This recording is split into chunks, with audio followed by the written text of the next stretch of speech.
चलिए जादू, बिजनेस और न्याय से भरी एक बेहद दिलचस्प लोक कथा के रहस्यों से पर्दा उठाते हैं। क्या बंजर जमीन पर पिज्जा उग सकते हैं? ये अजीब सवाल ही इस कहानी की जान है।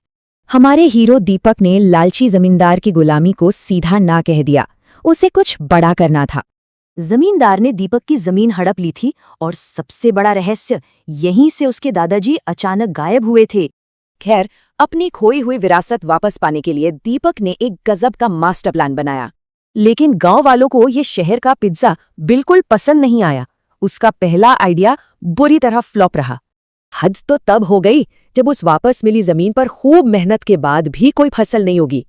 तभी कहानी में एंट्री होती है एक रहस्यमयी बुजुर्ग की, जो दादाजी के वैज्ञानिक रहस्यों को जानता था। उसने एक बेहद अजीब बात कही कि इस मिट्टी में बीज नहीं बल्कि सीधे पिज्जा के टुकड़े बोने पड़ेंगे। दीपक ने भी रिस्क लिया। उसने पिज्जा की स्लाइस बो दी और पूरी रात उन्हें जम के पानी दिया।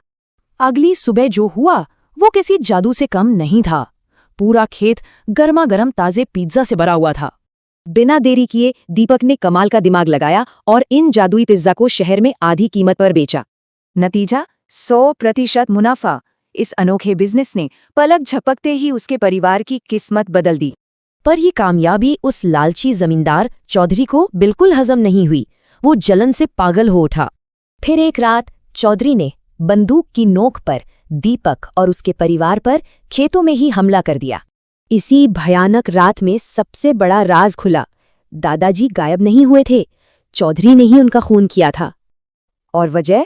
बस लालच। वो उस जमीन के उन कमाल के वैज्ञानिक रहस्यों को चुराना चाहता था। लेकिन तभी एक ट्विस्ट आया।